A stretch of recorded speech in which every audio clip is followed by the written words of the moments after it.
Time now for another Kids Biz segment. We've got a lovely young girl to introduce. To do that is our good friend, Annie Kay. Over to you. Thanks, Fred. Today on the show we have Ruby, and Ruby suffers from cerebral palsy, and we're going to talk about how that affects her life and how she is striving in the face of adversity. And we're going to talk to Nyla, her mum. So, nice to have you on the show. Thanks for coming. Thank you. And so what does Ruby like doing? Ruby is just like any other 5-year-old girl. She loves dressing up, as you can see. She loves dancing. She loves partying. She loves animals. She loves horse riding. She's staring at her hair in the camera and stroking it. And Ruby she's very social. That's what's really come through in her personality over the last few years. She's a very social girl, and she loves to be where the fun is. And that's about Ruby in a nutshell. She's the fun too, isn't she? You're the fun, aren't you, Ruby? Are you fun? You love to dance, don't you? So what makes Ruby different? So Ruby has cerebral palsy, which is a disability that affects her movement and her speech. She's high tone, which means that her muscles are very, very tight, and it takes a lot for her to move her body. She also uses a speech device, which is called a Vantage Light, and this device here is incredibly expensive, and what it does is it breaks things down for Ruby so that she can actually explain what she needs in terms of food, movement, anything at all that she wishes to express. And Ruby is just a little bit slower at doing things that everybody else does. That's about it. And what kind of therapy does Ruby need to help her?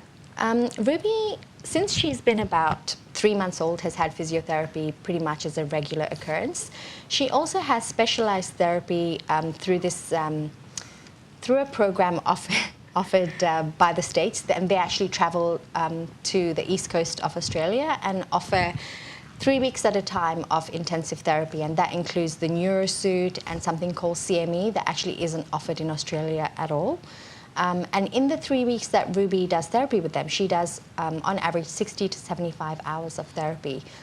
She does that 3 times a year. In addition to that, she does hippotherapy, which is basically horse riding, but they actually tailor it to physiotherapy. So she does it with a physiotherapist that teaches her how to ride a horse and increase her core strength. Yeah.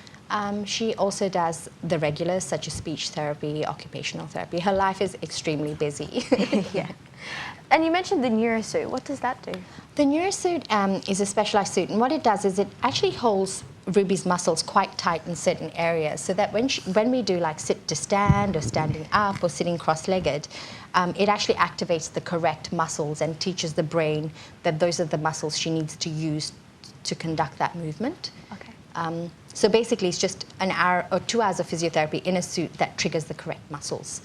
And what's important for people to remember about Ruby? I think the most important thing for me as a parent is to just give her a chance. She's 5, she wants to play, she wants to do everything else a 5-year-old wants to do. She just takes a little bit longer. So I think the most important thing to remember is give her a bit of time to actually catch up with everybody else, and just remember that she understands absolutely everything you say and do. And she's very... It's all right, sweetie. And yeah, I just think that when people meet Ruby, they definitely see how much fun she can be, and that's fantastic. Yeah. So how can our viewers help out Ruby? There's many different levels. I suppose one of the things that I'd just like to say is be inclusive in your surroundings. Like if you meet another child with a disability, perhaps don't shy away from it. Thank you, sweetie. They're very pretty. Don't pull.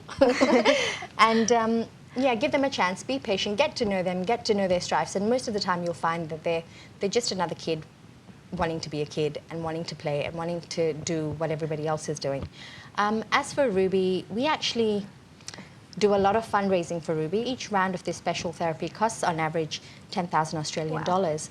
Next year itself, we're going to try and get her into 3 because she's just going through growth spurt after growth spurt with these incredibly long legs of hers.